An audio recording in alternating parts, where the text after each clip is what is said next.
Railway में तो Shyam YouTube channel पर आप सभी लोगों का स्वागत है। आशा करता हूँ आप सभी लोग अच्छे होंगे और आरआरबी एनटीपीसी भर्ती परीक्षा 2025 की मन लगा करके तैयारी कर रहे होंगे। आज की इस वीडियो में मैं आप सभी लोगों के लिए आरआरबी एनटीपीसी में पूछे जाने वाले जीके जीएस के अति महत्वपूर्ण प्रश्नों का एक और प्रैक्टिस सेट लेकर के आया हूँ, जो आपके एग्जाम के लिए सबसे ज़्यादा महत्वपूर्ण है। तो आज की इस वीडियो को आपको शुरू से लेकर के एंड तक है फुल वॉच करते रहना है। वीडियो अगर आपको पसंद आए तो प्लीज़ आप लोग के वीडियो को लाइक और चैनल को सब्सक्राइब करना बिल्कुल न भूलें।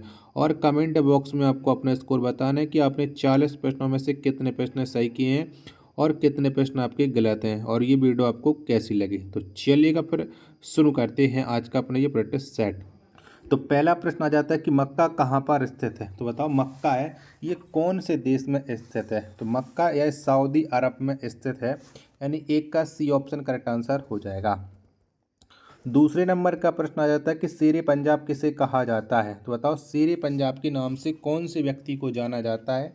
प्रश्न संख्या 2 का राइट आंसर क्या हो जाएगा। तो शेरे पंजाब के नाम से लाला लाजपत राय को जाना जाता है। दूसरे का ए ऑप्शन करेक्ट आंसर हो जाएगा।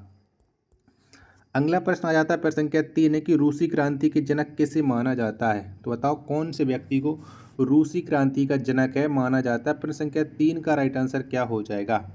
तो लेनिन को रूसी क्रांति का जनक माना जाता है। 3 का बी ऑप्शन राइट आंसर हो जाएगा। चौथे नंबर का प्रश्न आ जाता है कि चंद्रमा पर उतरने वाला पहला व्यक्ति कौन था। तो बताओ वो कौन सा व्यक्ति है जो चंद्रमा पर सबसे पहले उतरा था। तो नील आर्मस्ट्रॉन्ग चंद्रमा पर उतरने वाला पहला व्यक्ति था। 4 का सी ऑप्शन राइट आंसर हो जाएगा। पाँचवें नंबर का प्रश्न आ जाता है कि इंडिया बिन्स फ्रीडम के लेखक कौन है। तो बताओ किसने इंडिया बिन्स फ्रीडम पुस्तक को लिखा है। पाँचवें प्रश्न का राइट आंसर क्या हो जाएगा। तो इस पुस्तक को लिखा है मौलाना आज़ाद ने। 5 का बी ऑप्शन राइट आंसर हो जाएगा। नेक्स्ट प्रश्न आ जाता है प्रश्न संख्या 6 कि जातक किसका पवित्र ग्रंथ है। तो बताओ किसके द्वारा जातक जातक जो पवित्र ग्रंथ है ये कौन से धर्म का है। तो ये जो पवित्र ग्रंथ हो जाता है ये बौद्धों का है। 6 का ए ऑप्शन राइट आंसर हो जाएगा। 7वें नंबर का प्रश्न आ जाता है कालिदास किसके उपासक थे। तो बताओ कालिदास है वो किसकी उपासना करते थे। तो कालिदास ये शिव के उपासक थे। 7 का सी ऑप्शन राइट आंसर हो जाएगा। 8वें नंबर का प्रश्न आ जाता है कि राजा भोज द्वारा बनवाई गई विशाल झील कहाँ अवस्थित है। तो बताओ कहाँ पर है ये झील आपको बताना। 8वें प्रश्न का राइट आंसर क्या हो जाएगा। तो राजा भोज द्वारा बनवाई गई विशाल झील ये भोपाल में स्थित है, जिसे हम भोजताल के नाम से भी जानते हैं। 8वें प्रश्न का डी ऑप्शन करेक्ट आंसर हो जाएगा। प्रश्न संख्या 9 आ जाता है कि मध्य प्रदेश में सबसे अधिक कौन सी जाति रहती है। तो बताओ मध्य प्रदेश में कौन सी जाति निवास करती है। तो मध्य प्रदेश में सबसे ज़्यादा अनुसूचित जनजाति निवास करती हैं। 9 का डी ऑप्शन करेक्ट आंसर हो जाएगा। 10वें नंबर का प्रश्न आ जाता है कि सूर्य से आने वाली अल्ट्रा वायलेट किरणों को कौन गैस रोकती है। तो बताओ कौन सी गैस रोकती है। प्रश्न संख्या 10 का राइट आंसर क्या हो जाएगा। तो इन्हें जो रोकती है वो ओजोन गैस रोकती है। 10 का ए ऑप्शन करेक्ट आंसर हो जाएगा। 11 नंबर का प्रश्न आ जाता है कामरूप किस राज्य का पुराना नाम है। तो बताओ कौन से राज्य का पुराना नाम हो जाता है कामरूप। प्रश्न संख्या 11 का राइट आंसर क्या हो जाएगा। तो असम का पुराना नाम है कामरूप। 11 का सी ऑप्शन करेक्ट आंसर हो जाएगा। नेक्स्ट प्रश्न पर संख्या 12 की बंगाल का प्राचीन नाम क्या है। तो बताओ कौन सा है बंगाल का प्राचीन नाम। 12 का राइट आंसर क्या हो जाएगा। तो गौड़ है बंगाल का प्राचीन नाम। 12 का डी ऑप्शन करेक्ट आंसर हो जाएगा। चलिएगा नेक्स्ट प्रश्न आ जाता है प्रश्न संख्या 13 कि जिप्सम उत्पादन में अग्रणी राज्य कौन है। तो बताओ कौन सा राज्य है जिसमें जिप्सम का सबसे ज़्यादा उत्पादन किया जाता है। तो वो राज्य है राजस्थान। 13 का बी ऑप्शन करेक्ट आंसर हो जाएगा। 14वें नंबर का प्रश्न आ जाता है कुद्रेमुख किसके लिए प्रसिद्ध है। तो बताओ किसके लिए फेमस है कुद्रेमुख। जब तक मैं आपको ऑप्शन दिखा रहा हूँ तब तक आप लोग वीडियो को लाइक करके चैनल को आप लोग जरूर सब्सक्राइब कर लेना, और इस वीडियो को आप अपने दोस्तों के पास ज़्यादा से ज़्यादा शेयर जरूर कर दीजिएगा। ठीक है, तो बताओ कुद्रेमुख है वो किसके लिए प्रसिद्ध है। तो ये फेमस है लोहा के लिए। 14 का ए ऑप्शन करेक्ट आंसर हो जाएगा। 15वें नंबर का प्रश्न आ जाता है कि सिक्किम की प्रमुख जनजाति कौन है। तो बताओ कौन सी है सिक्किम की प्रमुख जनजाति। तो लेप्चा और भोटिया ये सिक्किम की प्रमुख जनजाति हो जाती है। 15 का सी ऑप्शन करेक्ट आंसर हो जाएगा। ए और बी दोनों राइट आंसर ऑप्शन संख्या सी। 16वें नंबर का प्रश्न आ जाता है कि अम्ल नीला लिटमस को किस रंग में बदल देता है। तो बताओ कौन से रंग में बदल देता है अम्ल। 16वें प्रश्न का राइट आंसर आपको बताना है। तो ये लाल रंग में बदल देता है। 16 का सी ऑप्शन करेक्ट आंसर हो जाएगा। 17वें नंबर का प्रश्न आ जाता है कि सोडा वाटर बनाने के लिए किस गैस का प्रयोग किया जाता है। तो बताओ कौन सी गैस का प्रयोग करते हैं सोडा वाटर बनाने के लिए। तो इसमें प्रयोग किया जाता है CO2 का। 17 का डी ऑप्शन राइट आंसर हो जाएगा। 18वें नंबर का प्रश्न है कि पित्त कहाँ से स्रावित होता है। तो बताओ कहाँ से निकलता है पित्त। 18वें प्रश्न का राइट आंसर क्या हो जाएगा। तो पित्त जो स्रावित होता है वो यकृत से होता है। 18 का सी ऑप्शन करेक्ट आंसर हो जाएगा। 19वें नंबर का प्रश्न आ जाता है कि एक एथलीट को तुरंत ऊर्जा प्राप्त करने के लिए क्या लेना चाहिए। तो बताओ इनमें से क्या लेना चाहिए एक एथलीट को जिससे उसे तुरंत ऊर्जा मिल जाए। 19वें प्रश्न का राइट आंसर क्या हो जाएगा। तो उसे लेना चाहिए कार्बोहाइड्रेट। 19वें प्रश्न का ए ऑप्शन करेक्ट आंसर हो जाएगा। चलिएगा अगला प्रश्न आ जाता है प्रश्न संख्या 20 है कन्याकुमारी शहर किस राज्य में है। तो बताओ कौन से राज्य में पड़ता है ये कन्याकुमारी शहर। 20वें प्रश्न का राइट आंसर क्या हो जाएगा। तो ये स्थित है तमिलनाडु में। 20 का बी ऑप्शन राइट आंसर हो जाएगा। 21वें नंबर का प्रश्न आ जाता है कि भारत में अंतरिक्ष विभाग की स्थापना कब हुई। तो बताओ कब हुई थी भारत में अंतरिक्ष विभाग की स्थापना। 21वें प्रश्न का राइट आंसर आपको बताना है। तो अंतरिक्ष विभाग की स्थापना 1972 में हुई थी। 21 का सी ऑप्शन राइट आंसर हो जाएगा। 22वें नंबर का प्रश्न आता है कि भारत की एंटी टैंक मिसाइल कौन है। तो बताओ कौन सी है। तो भारत की जो एंटी टैंक मिसाइल है ये हो जाती है नाग। 22 का ए ऑप्शन राइट आंसर हो जाएगा। वीडियो पसंद आ रही होगी तो प्लीज़ आप लोग वीडियो को लाइक और चैनल को सब्सक्राइब है वो जरूर कर लीजिएगा। 23वें नंबर का प्रश्न है कि सुंदर मूर्ख के नाम से कौन प्रचलित था। तो बताओ किसे जाना जाता है सुंदर मूर्ख के नाम से। तो ये जाना जाता है शहरयार को। 23 का सी ऑप्शन राइट आंसर हो जाएगा।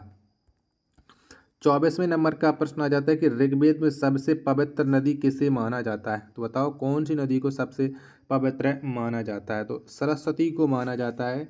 24 का सी ऑप्शन करेक्ट आंसर हो जाएगा। 25वें नंबर का प्रश्न आ जाता है कि विजय घाट किस नदी के किनारे बसा है। तो बताओ कौन सी नदी के तट पर विजय घाट बसा हुआ है। तो ये यमुना नदी के तट पर बसा हुआ है। 25 का डी ऑप्शन करेक्ट आंसर हो जाएगा। 26वें नंबर का प्रश्न आ जाता है कि चिपको आंदोलन किसके द्वारा प्रारंभ किया गया। तो बताओ किसके द्वारा प्रारंभ हुआ था चिपको आंदोलन। तो इसे सुंदरलाल बहुगुणा के द्वारा चिपको आंदोलन को प्रारंभ किया गया था। 26 का सी ऑप्शन करेक्ट आंसर हो जाएगा।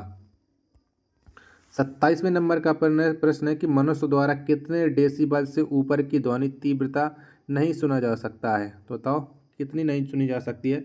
27वें प्रश्न का राइट आंसर क्या हो जाएगा। तो मनुष्य 95 डेसिबल से ऊपर की ध्वनि नहीं सुन सकता है। 27 का सी ऑप्शन राइट आंसर हो जाएगा। अगला प्रश्न संख्या 28 है कि हर्षवर्धन की राजधानी कहाँ थी। तो बताओ कहाँ पर थी हर्षवर्धन की राजधानी। तो इनकी जो राजधानी थी वो थी कन्नौज। 28 का ए ऑप्शन करेक्ट आंसर हो जाएगा। वीडियो पसंद आ रही हो तो प्लीज़ आप लोग के वीडियो को लाइक और चैनल को आप लोग के सब्सक्राइब करना बिल्कुल ना भूलें। चलिएगा अगला प्रश्न आ जाता है प्रश्न संख्या 29 है कि सामाजिक सुधार करने वाला पहला मुस्लिम शासक कौन था। तो बताओ कौन सा था पहला मुस्लिम शासक जिसने सामाजिक सुधार किया था। 29वें प्रश्न का राइट आंसर क्या हो जाएगा। तो वो था अकबर। 29 का ए ऑप्शन करेक्ट आंसर हो जाएगा।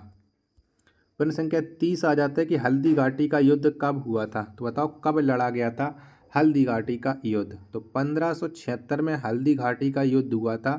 प्रश्न संख्या 30 का सी ऑप्शन राइट आंसर हो जाएगा। 31वें नंबर का प्रश्न आ जाता है कि पुरंदर की संधि किन के बीच हुई थी। तो बताओ किन दो लोगों के बीच में पुरंदर की संधि हुई थी। 31वें प्रश्न का राइट आंसर क्या हो जाएगा। तो जयसिंह एवं शिवाजी के बीच में पुरंदर की संधि हुई थी। 31वें प्रश्न का डी ऑप्शन करेक्ट आंसर हो जाएगा।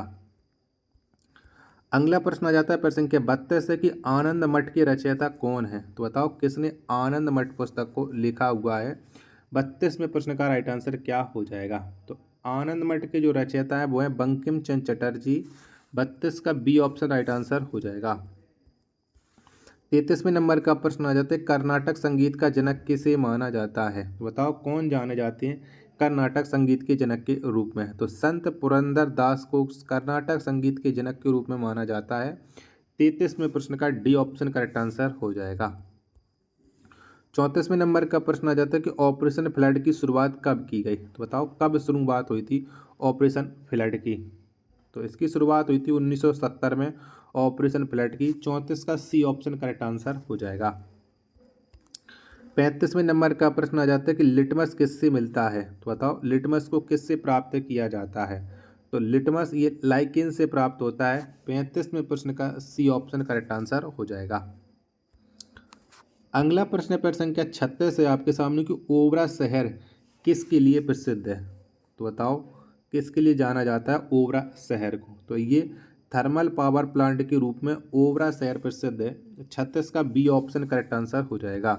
वीडियो को अभी तक आप लोगों ने लाइक नहीं किया होगा तो प्लीज़ आप लोग लाइक ज़रूर कर लीजिएगा और चैनल को सब्सक्राइब कर लीजिएगा और प्लीज़ ज़्यादा से ज़्यादा सपोर्ट ज़रूर कीजिएगा, क्योंकि लगातार मैं आप लोगों के लिए मेहनत करता हूँ तो आप लोग थोड़ा बहुत तो इतना कर ही सकते हो। अगला प्रश्न प्रश्न संख्या 37 की भागीरथी एवं अलकनंदा नदियाँ देवप्रयाग में मिलकर किसका निर्माण करती हैं। तो बताओ ये किसका निर्माण करती हैं। तो ये गंगा का निर्माण करती हैं। 37 का ए ऑप्शन राइट आंसर हो जाएगा। 38वें नंबर का प्रश्न आ जाता है कि मन्नार की खाड़ी कहाँ पर स्थित है। तो बताओ कहाँ पर है। तो मन्नार की जो खाड़ी है ये हिंद महासागर में स्थित है। 38वें प्रश्न का ए ऑप्शन राइट आंसर हो जाएगा। 39वें नंबर का प्रश्न आ जाता है कि पश्चिमी नौसेना कमान का मुख्यालय कहाँ है। तो बताओ कहाँ पर है। तो पश्चिमी नौसेना कमान का जो मुख्यालय है ये स्थित है मुंबई में। 39 का बी ऑप्शन राइट आंसर हो जाएगा। प्रश्न संख्या 40 और अंतिम प्रश्न आ जाता है आज के सेट का कि भारतीय थल सेना की उत्तरी कमान का मुख्यालय कहाँ है। तो बताओ कहाँ पर है। तो थल सेना की जो उत्तरी कमान का मुख्यालय है ये ऊधमपुर में है। 40 का डी ऑप्शन करेक्ट आंसर हो जाएगा। आशा करता हूँ कि आपको ये वीडियो ज़रूर पसंद आई होगी। तो प्लीज़ आप लोग वीडियो को लाइक और चैनल को सब्सक्राइब करना बिल्कुल ना भूलें। मिलते पर अपने एक और नेक्स्ट वीडियो के साथ। तब तक के लिए धन्यवाद। जय हिंद, वंदे मातरम।